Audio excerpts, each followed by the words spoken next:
आप सबको प्रणाम करता हूँ। जो लोग जोड़े से बैठे हैं उनको जोड़े से प्रणाम करता हूँ।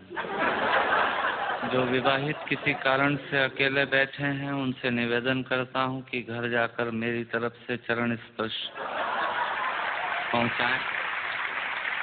जो कुंवारे बैठे हैं उनको इलू इलू करता हूँ। उन लोगों को विशेष प्रणाम करता हूँ जो सहारा श्री अमर सिंह जी, मुलायम सिंह जी के प्रोटोकॉल में यहाँ जबरदस्ती फंसे हुए हैं, जिनका कविता से कोई लेना देना नहीं। मैं उनको प्रणाम करता हूँ। उन लोगों को स्पेशल प्रणाम करता हूँ जो भोजन के चक्कर में ये भजन का आनंद ले रहे हैं।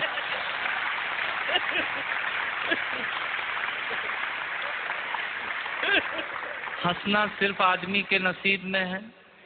आपने कभी किसी गधे को हंसते हुए नहीं देखा होगा। यदि देख लें तो समझ लीजिएगा ये आदमी होने की तैयारी में है। और किसी आदमी को गुमसुम उदास बैठा देख लें तो समझ लीजिएगा कि ये वो होने की तैयारी में है। आनंद से बैठिएगा। मैं आपको ज्ञान की एक भी पंक्ति नहीं सुनाऊंगा। भगवान महाकाल की कसम खाकर कहता हूँ, इस देश में अमिताभ जी आजकल ज्ञान की स्थिति बड़ी खराब चल रही है।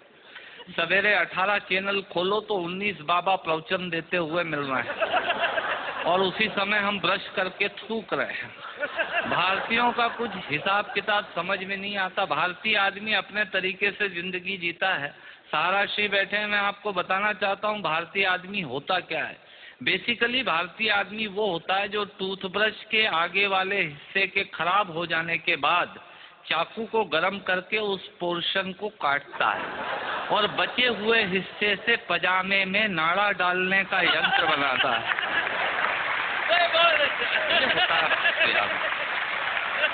इधर से तालियां कम बज रही हैं, इधर का मामला ठीक है।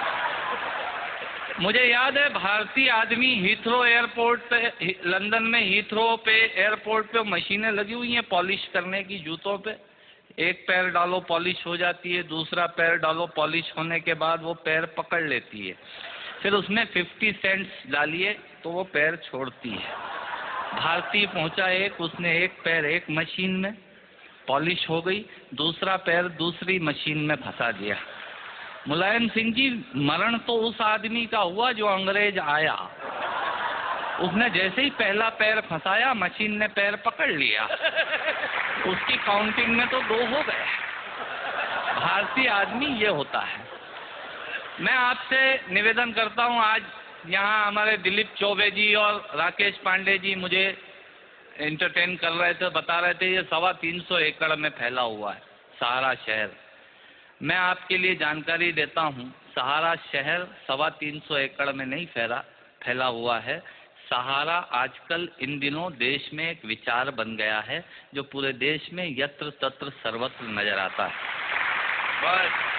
हथौड़े ने चाबी से पूछा, सुन चाबी, लोहा तो तेरे पास कम है, ताकत तेरे पास कम है, पर तू ताले को इतनी सरलता से कैसे खोल लेती है और मुझे खोलने में बहुत ताकत लगती है। तब चाबी ने हथौड़े को जवाब दिया कि सुन हथौड़े, लोहा और ताकत तेरे पास ज्यादा है, पर तू ताले की ऊपरी सतह को छूता है और मैं ताले के अंतर मन तक जाती हूँ और उससे निवेदन करती हूँ और वो खुल जाया करता है। स्वर्गीय हरिवंश राय बच्चन जी ने लोगों के दिलों में उतरने का प्रयास किया, इसलिए वो 100 वर्ष बाद भी आज भी हमारे अंतस में हैं।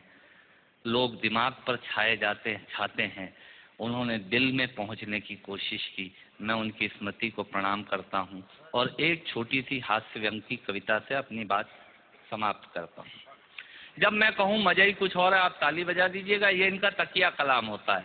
जिनके आखिरी उंगली के नाखून का भी ऑपरेशन नहीं हुआ, वो आपको बाईपास कराने के लिए हॉस्पिटल का सजेशन देने आ जाएंगे। ये होते हैं रायचंद। सुनिएगा, आनंद लीजिएगा और ऑब्जर्वेशन देखिएगा। दांतों से नाखून काटने का, छोटों को जबरदस्ती डांटने का, पैसे वालों को गाली बकने का, मूंगफली के ठेले से मूंगफली चखने का, कुर्सी पे बैठ के कान में पेन डालने का और रोडवेज की बस की सीट में से स्पंज निकालने का। मजा ही कुछ और है, मजा ही कुछ और है। एक ही खूंटी पे ढेर सारे कपड़े टांगने का, साइकोलॉजी है, एक ही खूंटी पे ढेर सारे कपड़े टांगने का, नए साल पे दुकानदार से कैलेंडर मांगने का। ये एक शौक होता है। क्यों सेठ जी इस बार कैलेंडर वैलेंडर नहीं आए क्या? मैंने कहा तेरे घर में जगह तो है नहीं टांगने की, क्या भाभी की चोटी पे टांगेगा कैलेंडर? पर आदमी मांगता जरूर है फोकट की डायरी और कैलेंडर मांगने का। एक ही खूंटी पे ढेर सारे कपड़े टांगने का, नए साल पे दुकानदार से कैलेंडर मांगने का, चलती रेल में चढ़ने का, दूसरों की चिट्ठियां पढ़ने का, मांगे हुए स्कूटर को तेज भगाने का, और खुद को नींद नहीं आने पे पत्नी को जबरदस्ती जगाने का।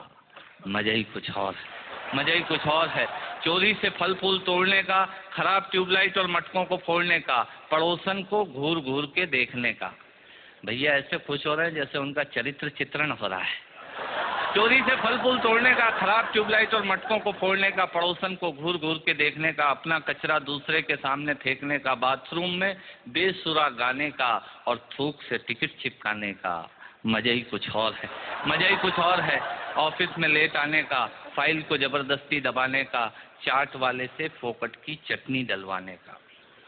भैया थोड़ी चटनी देना।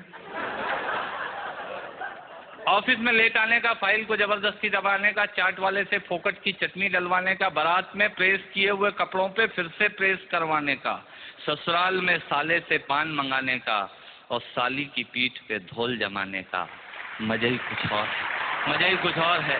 ब्याज के माल से मलाई खाने का, थर्ड क्लास ससुराल को फर्स्ट क्लास बताने का।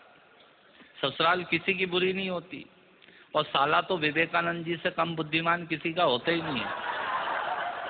और ब्याज के माल से मलाई खाने का, थर्ड क्लास ससुराल को फर्स्ट क्लास बताने का, पंगत में बैठ के एक ही सब्जी के लिए दो दोने लगाने का, आरती में सबसे ज्यादा फटा हुआ नोट चढ़ाने का, दूसरे के टेलीफोन से चिपकने का, गुटके और पान इधर उधर पिचकने का, कमजोर से बेमतलब लड़ने का और पत्नी को रोज रोज परेशान करने का। मजा ही कुछ और है। मित्रों, श्रोताओं को भी कविता सुनाने का मजा ही कुछ और होता है, पर मन मेरा उस वक्त रोता है जब मजे के लिए शब्द अपने अर्थ खो जाते हैं और कुछ श्रोता तो बैठे बैठे ही सो जाते हैं, और कुछ श्रोता तो बैठे बैठे ही सो जाते हैं। यदि आप जीवित और जागृत हैं तो प्रमाण बताइए। कविता खत्म करता हूँ, तालियां बजाइए।